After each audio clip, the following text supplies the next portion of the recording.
వరంగల్ జిల్లాలోని పర్వతగిరి మండలంలో గల ప్రముఖ యాత్రా స్థలమైనటువంటి హజ్రత్ సయ్యద్ యాకూబ్ షా వలి బాబా దర్గా ఉరుసు ఉత్సవాలు ఈ నెల 25 నాడు గంధం మరియు 26 నాడు ఉరుసు ఉత్సవాలు జరగనున్నాయి.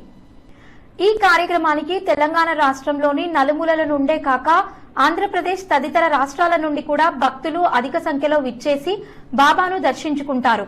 ఇక్కడి యాకూబ్ బాబా దర్గా ప్రసిద్ధిగాంచినటువంటి ఇక్కడికి కులమతాలకు అతీతంగా భక్తులు వచ్చి బాబాను దర్శించుకుని వెళ్తుంటారు. ఈ దర్గా తెలంగాణ రాష్ట్ర వక్ఫ్ బోర్డు వారి ఆధీనంలో నడుస్తోంది.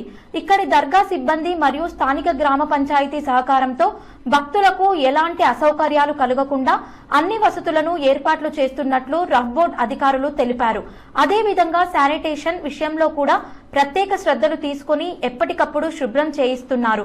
వరంగల్ జిల్లా కలెక్టర్ గారి ఆదేశాల మేరకు జిల్లా పంచాయతీ అధికారులు దర్గాను సందర్శించి స్థానిక అధికారులకు సిబ్బందికి సూచనలు ఇవ్వడం జరిగింది. ఎలాంటి అవాంఛనీయ ఘటనలు జరగకుండా పర్వతగిరి పోలీస్ శాఖ వారు తమ సిబ్బందితో పర్యవేక్షించనున్నట్లు ఎస్ఐ వీరభద్రరావు తెలిపారు.